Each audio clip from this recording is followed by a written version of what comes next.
mepamacho ebra so say de umpom tsen ebremu na ene bekasa afa yare stroke eho na edi ameji so Felicity mato me sa fra Reverend Dr. Adekwade Afri Kwade Heba Clinic nti doctor yamawo akwaba Mejo so mini aba. na umpom tsen Oba de adaroma ya nunum nu brane hahamani bintino. Ya hu ye pa ya de nchakese so efri kode Heba Clinic ebremu nyina ne watifo. Omo mo hwe wo ene omo mo tiu e wo radio yi so nyina ye cheche omo. eda wase abacho ya ti say yare fe ni stroke e kwaso yie pa na say de wakoye doctor peseka yemmisa wo say ye kase stroke a ene sen Me da se stroke ya kan kasa mu no ye be kasa emubuye yare ana yare a etimi bubu nipa egufom na ye kasa stroke yare we ye yare a di nipa nya ewo ye mpatam ha ana se ye Ghana na wiase afa na nyina eni nipa di asie ye kasa stroke a se obi abubu na ne nsa ontumi mfa nya adwuma ana se enwedwe yare ana ne fa adwojo ana ne nipa duane nyina adwojo bi o ho a stroke no enye se ne fa nkwa na adwojo bi so etimi chi wa adwene se bi o adwene da otimi no stroke timi chi no enti ube ate te se sabi obi a high fever eyen no bi o ho a o start ate abnormal e wo fie ye dwen se high fever ya to na duro ana se aduboni bi na ya to de aka no nanso bi ana ente sa eye stroke na eba nti stroke kan obi adwena oni sabi obi a wabodam ensa so ye pe se stroke e kan obi adwena ente se high fever ana se abru krankran achi obi no ni nyina ye yare a stroke etimi de ba nti se kase stroke a enye akwan baako ana akwan baako enema konuansa so na ewo ho eye symptoms ana se meka se enam kwan bebre so na ede ba nti ye kase stroke a sana stroke etie eye njujue ana mubue eyare okay eda wase pa ye na say de wo kase stroke enam kwan bebre so enema stroke etimi echo na obetima chere kwan mienu miense bi ebetima fa so ma yahu se stroke ebechi obi a ye behu me da se pa ne asema wabisa no we broni beka say nice question ba bia ehia pa ne asema wabisa no on nipadua no bibia ba nipadua ni mu a ebo onka ye se de nipadua te ne sa na broni hwe so a oye ka se bibi besi e oka ho a e kire o se bibi e besi se time na ebetu a obo se time na e wo so se stroke e ba nso a sa pepepe na tie se stroke e ba de ya at times a eye ne se edikan bon kaye ansana yare no aba ekanka no kona wonfa ana woni padua no nyina adwojo no bi tie mi ozore a ne nsa no ebe ye ntititi ana sisirisi obeka se ebia ananse achimi sabi ananse so yemfa ne nko on feel police form ana soja form da na baba bechew bo won kaye se stroke enam kwan so a eba enti yeka symptoms a baako eno no ubehu se woto ho a na wonan untumi mfa ntia form na onan no ase de essensen no ana wadwen yese obi ato mpane bi da bi eye stroke na ebo nka yese oba wonsane timi yesisirisi obadwen se bi a wada so ana se obi na eto aduro bi ente sa eye stroke na ebo nka ye de se stroke bo nka ya eye moja a edi efusane ewo nipadua nim no eno na blockage abam se blockage bam sa eno na di stroke eba okay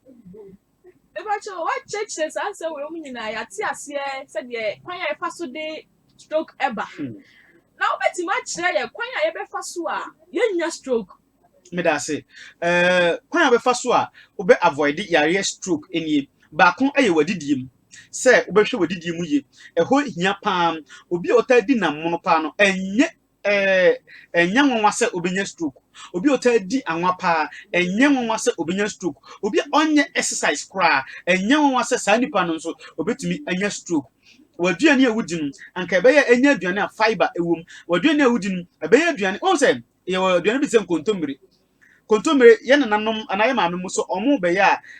ahomatea bi da mfimfini no na omasoma wai sa ahoma no ato atwene eno na ye fibers na ewo aduane nim no e kasa aburo bi o se aburo dokono de mepede ya pon ho ye pon aburo ho na de ye dokono ma wa fiber na ewo ma digestion take place anase bi wo yi ni nyina afrim e ba sa emwa etinu ubenya anka waduane a wudi no enye srade di aduane a fiber ewom se de be ya moja ewo mu no ebetumi di afisa ne sabi wudi di afacha me obetumi agya wona anase wakoba bi so kama ni nyina ebeboa wo na fei na mono minka se endinam na mum so obedinam a futu na mede ma wo se de be ya obe avoid yare stroke anka ho ema musrade ene mu nsuo no enyina ensone se de be ya obetumi atena sasi so na wanyina che anase nam bia anka de be ka wano enye nam a eye nam a ya dry anase ye de akaja ama emusrade ene emu nsuo no nyina no ason otumi yesa ne manema we a ebeboa maduane bi te se fruit mwa kese sade unze ye nanam timi ka se nipa ye de ususu dua ho enti wuti no e de se dua ni nwura no ye se ekoyi wuti nwura no prigu fo ma ye dua ni tinu no ana ye branches no te se nipa wonsa ye wo ye kan se dua nankasa esi ho no na ye wo ni root anase ni ehihye fom no aha so sana nipa te na ye bia wonan na esisi fom no eti se ye de nipa etoto dua ho de a ene na nipa dua na yete ho no wo se enye nnuaba bebre edi enti ma nnuaba mom endoso nsene nam a udi ko nipa dua mu nam a yetoto okwan ho nam a ye de ye nkwan nam a ye to awie twa yanum ye srade nam minka se nemom te so na se ubedi nsu a mipacho nka ebe ya eho oho na se emunsuo ne emusrade no nyina sone fimu na udi a ebe ma stroke no so atimi ate kakra e de amaye enti no se yeka niema a ana kwan efa so a yenya stroke a ebinu no ane kwan be fa so e be prevent stroke a ebinu no e bia ye kan yesie obi anya bia wie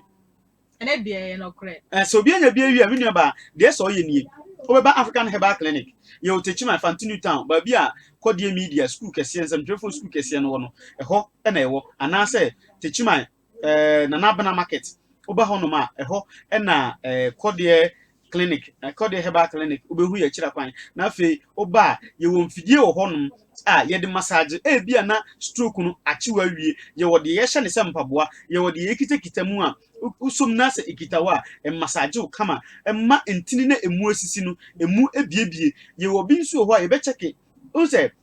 bi ho so minya pressure all the same pressure wo ho nanso pressure ne ko ni nyina yare sei se ba ko chiwa na akofa nnua e de na ba be ka ho entinu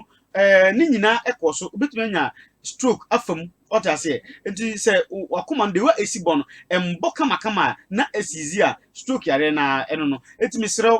ebia wutie mi ana wo hwe me wafidie so se wo hwe wako check pressure hwe na pressure no enya me pa cho obetumi etumika na waba kodie Herbal Clinic anase obetumi aba na obe check won so de ahwe ye won fidie de se quantum e wo honom oba ye de efriu ehwe ba bia se de wakoma no ebofa moja na edi efusane ewo mu no kwa moja no efa so edi efusane ni nyina ye kirew enkoya ye wonubra ne hahama ho ye ya bibifo menua ba a bibifo ewo senka ye nom ye bibremu enuro nanso ne de na yehu ya je kwasi bronyi niema e de tan ye ni ase enti abrofo no niema no na ye yisu ha nanso ye ya bibifo idie anka metumika na matumika kan kirew se ba bia Herbal Clinic bia wo no obetumi akoho senso wani ji ho se obeba kodie Herbal Clinic na fe ye de mfidie ahwewa ye betumi de mfidie ahwew na wo nso ohu atumi ato menua ba manfa wentwam ye ya bibifo nde ye se do manfo nso a na ya ka ya anom ye ya bibifo stroke yare no ye won spiritual one sa ho ye won sunsun mu de kese wo ho mame bi ba kodie Herbal Clinic ye de mfidie si ni so na fidie na kire se mame we onyare meanwhile mame nso ba no one ne nana ne ba ya yekitekita ni mu a ye de na ba ne fa nyina ajojo but ye de fidie ni si ni so e cheke no na fidie na aka kire se nipa na ye de ne te wono onyare stroke adenti aba ne sa ehwa na se ye chima de ne de ko hunhum fam na ye ko hwe de e koso e wosunsum fam ampane ampa ye se ni nuane ampa e ma ye to America e ko frɛ ahohom bi se o mo se kwan be na yare no fa so a e baaye ana ye be kire mu se maame ni obi e twe amanso e wa asase bi ho na asase ne so e na wode anya yare no akoye sa no enye doctor yare ye wo amanfo bebre wo mu tie mi a wo hwe mi a ene stroke e de o mato fom wa bra enye na munu bi anwa bebrebe bi anasrade nam bi e na wakodi a wode anya stroke na emom yetimi to eton e de ma obi enti yetimi to bi sunsun fam enso e de ma obi What I say, enti obi etie sisi ai e bia na yare no wakoa enye stroke ni kwa na ye kan wasem yare bia da so bia no obetum de aba Kodie Herbal Clinic said de be ya yare a eda so no ebetumi akọ benne de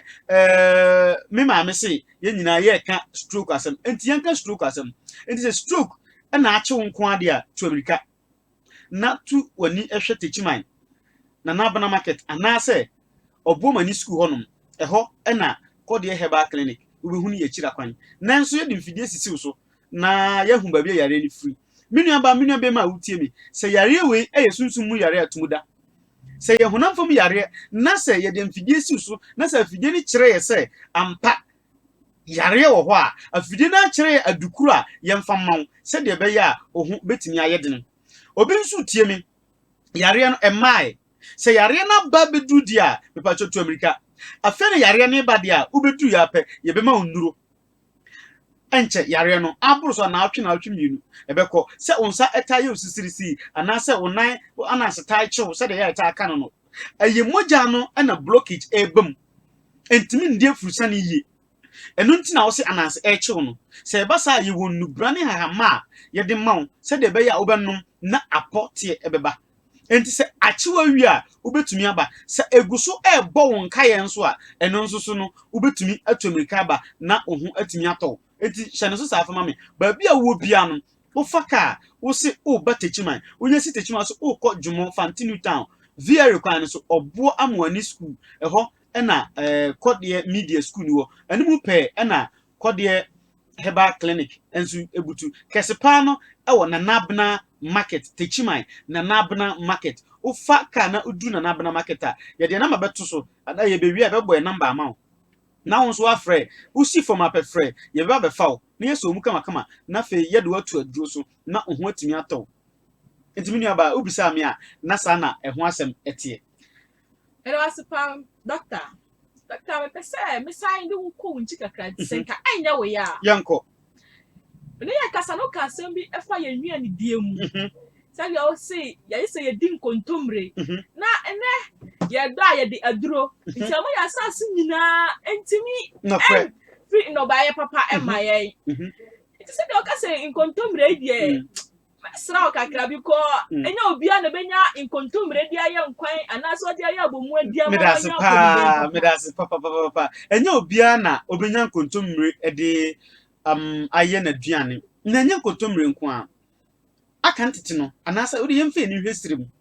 yekosirima obetimi anya aberewa bia wanyini na oda so te ase sa ukọ sirima obetimi anya obi wanya 100 years ne ho aden okọ afuom ampa nanso ye hase num no 40 30 25 wanyini kese pa 50 na otare dan adentia ye nua ni niem ye nhwe ni ye kura anajo ade asa wonum se ade asa abon 9 ekobo 10 abo 80 konyina fufu akwabrani bedi no enye fufu ketwa we nyina enema e wo se wo avoid ade sa minim se next week ba ye be kire diet kwa aduane die ye didiem ye be wuram pa kese enti ye nuane ye di no mesere wo se utie mi ana o hwe mi a nuane a udi no ma aduane no enye waduru tie de me kan yi ma waduane na wudi no enye waduru na to waduru tutwene wan hweye na wa mu waduane anye waduru a ochena aduro be yi waduane se wa ma enne dai aduane a wudin anye aduro amawa ochena aduro ebe yi waduane sa ni sen hunti esanse ennei aduane a wudi no ene buo nipadua no ema nipadua no efa ne ntoma pa efira nti se wani aduane papa nso a eba sa obehu se ochena beduru no wonnuro na ya uto ebe doso obenum bia wi obenum bia nwume obenum bia nopa ampa enti no echena bedu na enuro ena eba be aduane e de ama yempe ne santina ese di aduane pa nkontomre ene ne bo anya din yemfikyire dua bi honom se de be ya ehu enye de ne ma enye nkontomre nko a atosodie bia ye kama no aka ne tete no enei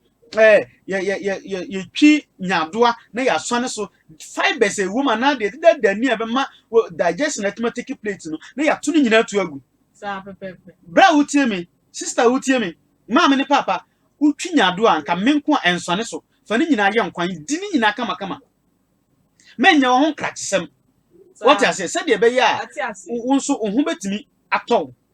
maame bi ba ha se no na ohwɛ ye quantum machine kese na ye de check nipa na ye isu machines no na odo nsasi so a yare ne kwan yare ne fa so ba ye ba ko bi e friend heavy metals ene ye nya ne ho asem na ebe kan na wabisa asem nti na me kan no heavy metals no ye hwe nade a ewo nipa duanim uko nikanika eyem aburo oyem konkonte oyem akole eye dade mienu na eka twi hu nikanika eyem fufu ade amawo se kowodi no eye nade na eyam sa nade na eyam ni nyina no eko nipa duanim se eko nipa duanim a ema nipa dua no enya yare ena ne ade bebre aba abenya osane ade enti ba bia wo a wutie mi no wohwe yare a eda so to America fabra wodi obedu a ye bedikin afuru na ya chekew ye chekew we na ye hu se yare asumasi na ye hawa ye bebodi a kyerɛw na ya kyerɛ se aduro we na de mawa ho beto e bia maame ye hwe na atwemienu ye hwe na atwemiensa ye hwe obosome miensa se de be ya ho betumi atɔ na emum emma yare no enye kese ansa bibini mpe check up ko ene nka wo ho eden no da bia ko check up mekai madam ba ko ya metai ko jane clinic tama na ko de clinic enyamba o ko check up no reverend na unko jame na makoja no enti dakro ye ko ya doctor na fa ya danfo e ko du na doctor ne ka che reverend ka che odamfo se test na obaye no dakro obehunu de eni kwanso ohunu efiri o wanko ye check up biem because tambia okwa na wakoye ACE test acha bro so 3 months na wakoye bia 6 months na wakoye ACE test afese ACE bi e won nipa dua ni moja mu a oye dakru pe na doctor ne ga say chairman wonja test ya wa ya dakru be hu de opese ohu no adiko na opese ohu no dakru be hu adekro so mema ade a opese ohu ehunu na se unya hu ade a ekoso nipa dua ni mu a eno na be ma ahoto atimi aba enti san kontomre nyadoa atosode ne bofo kura ye hu bi what I say ni nyina ye niema ye dididi a ebo nipadua no ema nipadua no ne ho etimi to no enti nka ye hwe na ye nuane a ye local foods no ye hwe so na ye ndi ye dididi ne no sa na ebeboa asen se ne ababa wo bia ene abrantie pia ope pizza ye Italy fo aduane enye Ghana for dia Italy for da ben na wanhunu Italy ni a o kan preprensada dabi da ben na wanhunu Italy ni a o kan abetin konkonta abete da wohu bi da aduane nye waduane wohu nanso wagye tan wani asia ababawa anka wo dia woni abrante enka kwankwan mu anade kan kwankwan mu wohu ye tene de bakọ bom sa nuane bi sen eye kama but ye hu se udi bia ye bu se u ye low class person we also ye high class person enchena stroke acho na nsan ye tete ha na mame bia waji di o social media me person me boni di ye si stroke acho no stroke chi mame ababa wa kama o de to je manfo ne ma ohu na so stroke acho no adentia nuane odi no enye so bi na to na duro niema odi no ono ko ma no kwankwan mu a wondi o ma na abeti a wondi ope pizza ope shawarma ope we na indomie e fa nkosin anajo kura na ababa wa ya chichi indomie di ama no stroke becho enye ba yi what I say nti enuane na yedi no eno ene ma stroke bebre edeba fa kese no so no panifo na stroke achichi omo no bebre yesunsumsem no kwasem pa bebre yesunsumsem enti no se what ho na se stroke achewa e wo se hu se e spiritual ana se e physical e sunsum mu de ana se e honamfa mu de problem bia ni ho e bakwa ida se e physical matter ana se spiritual matter e bia san bi na san no e bi so obi e na aye obi bi sa ama de uhun anka anye sa mum emba. Okay doctor me da wasi ye pa na okasa ye muka sem bi se exercise say yentintini ya pom o exercise bebre e wo hono ma obetima aye se wo sore a na exercise obetima kire ye patin dia ye nya se de betima aye ye nya yare a ye feel ni se stroke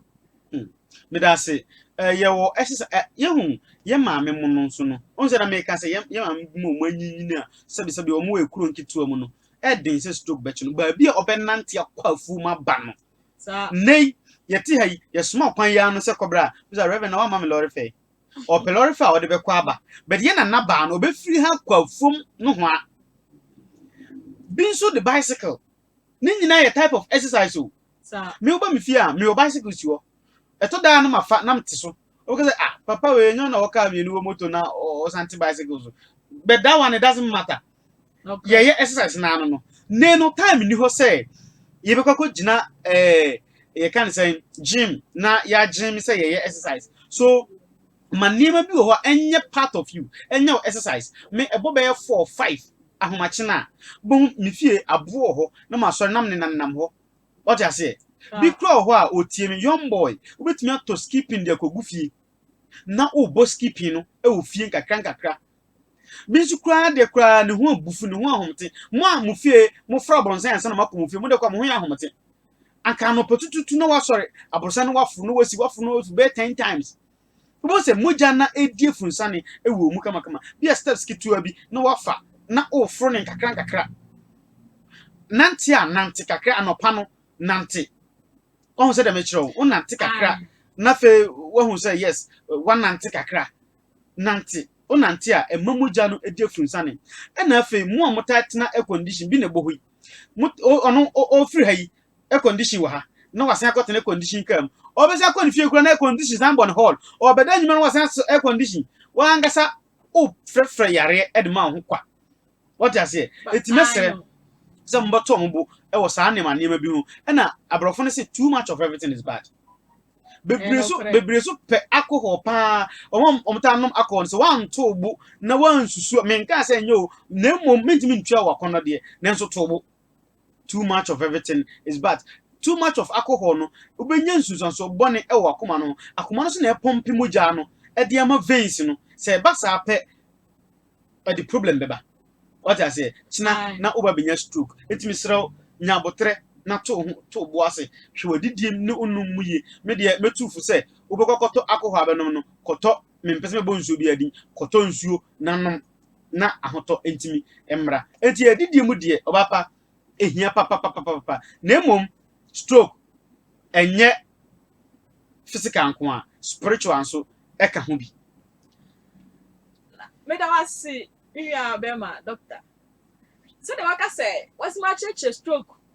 physical one no ka betimi de ya spiritual ni musu kakra amaya kama ni baji ye pa me da say simanum aka de ye mfa ntumrika mfa nwura spiritual one nim ye ka say sunsun mu stroke a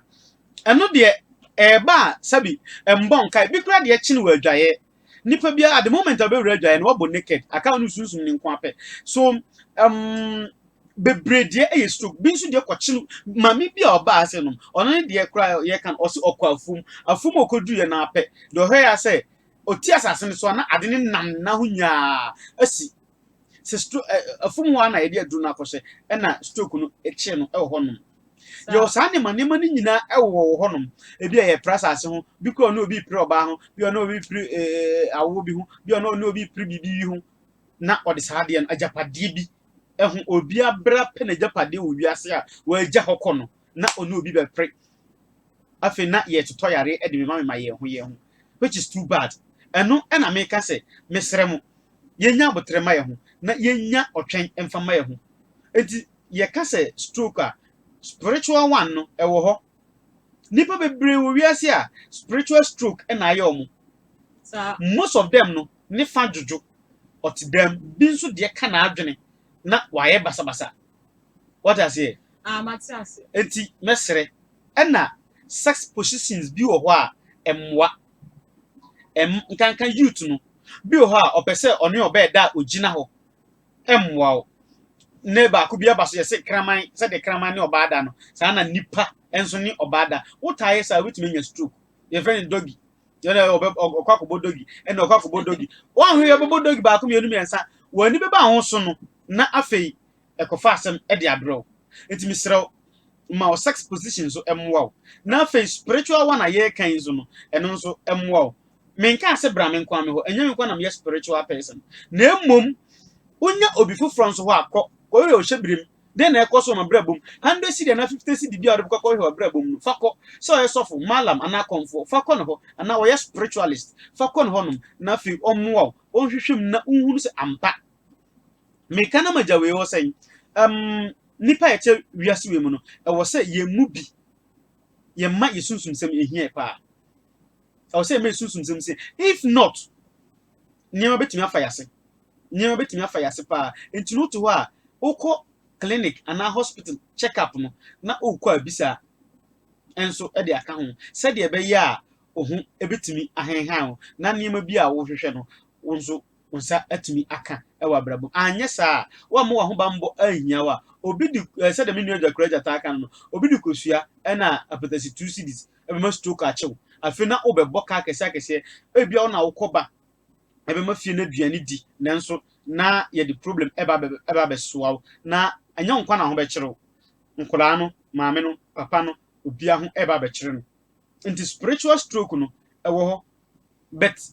oba ye mu waduro usra bi unum bi na ye yesunsum mu ade enso e de tawachi se de be ya ahoto ebetimi aba eno ye spiritual stroke no kakra metimi e de aka ho eno no What's a pa doctor? Na de oka say ubo malam din. And then we are say we kwa sorry na say bibi kitu abi tu na otofa mara ho meka say we de onye Kristo ni o. Da bi. We de onye Kristo ni. But say that why reverend na we say doctor yi de. Eti ase say ka say nyame adwuma woni mu yie pa. Sure. This say stroke chi mi say na say me kwa so na me sign the fa malam bi ho konfo bi ho a na antwa yie no. Okay, sa na ya kire. Yes, say aduane e wa mbeto o ma mebuchi aso no anka uchiri. Na oba yaresa ana obesum nyame. Se me yare me reverend minister me wo me ma sorry. Na emu me yare na yare no konfo ene betimi asam yare a mema no kwan. Adantia. Esan se ade na oyusu dia se yare no enye ne dia eyo nyankopon na oba ade dia.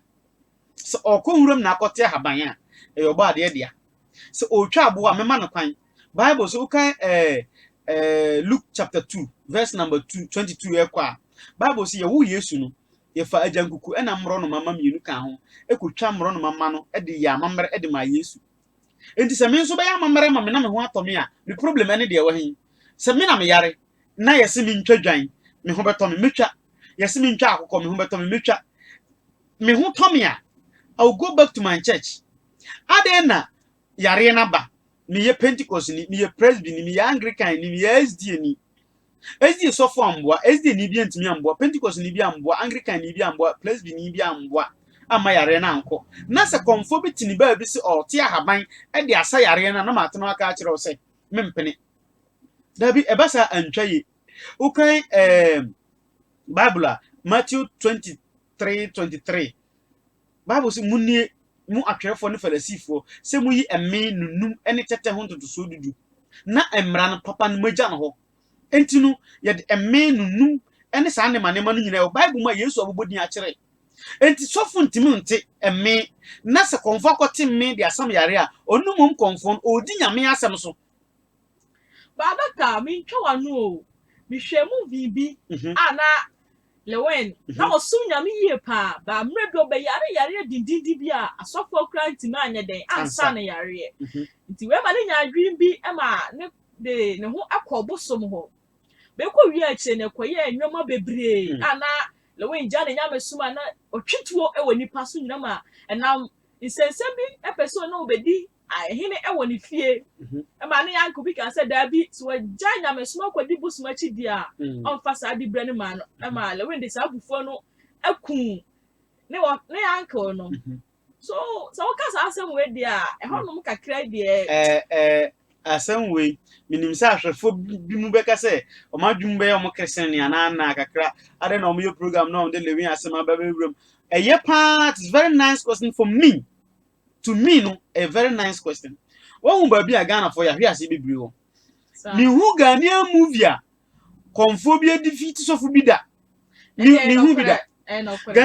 omo tre, you can say, omo tre stories. Edema Ghanaian movie for Ninano. omu nyina sorry a obi atwere movie a wotwere movie a ebia ebewie na konfo no sofo na defeat no me ka wa fidikese we so ama obi ate ase se ya ye movie se ye hwe ewo fie ene montene so no eno na kofa na ye problems kese e de abre enti no se utie me fidie so a me pa cho enye movie na wo hwe no obi na atwere na odi aba beto ho enti se wo hwe a odi penisika o twere ade a ebeboe na ye nga na ha no excuse me to say ye nhye da mi ade papa bi ade boa yankasa nkasa ye ho alentia pese yankasa ye school mu kura no ya twere go say don't speak vernacular uka wankasa ukurum kasa kura ye sambu wa ukurum kasa no enti boko Germany ni akola ye de twi ye kire na de da dabi ebi nsi onko China wa bra bom se China ni ye de twi ana brofo e kire China ni ade ye de onu an kurum kasa ye promote ye kurum ade tisa brofo na niam nko na promote eno ena de enne ababedu ha se no ma ye yare kwankro ne yare bebrebe ababeto ye so no enti movies a ye hwe no enya nsunsanso wo ye so papa kese pa movies a ye hwe no enya nsunsanso wo ye so oh enti se ye class anima ni nyina afiri adwunim na ye yi sa anima ni nyina afiri wa na ogidie pa se ebeboy ena Osewus ni AA production ni mo produce movies no yesrem ye wo adunsifuo ne akonfuo no bi mo ho a omudi nokore a o ma ben ye wo ahonhom organ ha eye kama ye yusu a ebe boy yankasa what I say but ye promote nti movies na ye hwe no ama adi etim dem say ye hu bibi sa akora eye bone which is not good enti ye sere ye busuafo no yan hwe na yan keka ne mambom se de be ya mo art movie no mo be make good movies a yan so ye betimi ahwe me da se no asopa doctor ene o ma yati yare a ye fa ne se stroke o cheche mu ye ama yati ase yie pa e macho aha na ye de ene dwumadi anyina ebesi aha aye kodie 99.2 FM bidi a meji so eye Felicity na da se na be Sunday dwumadi efufro abrem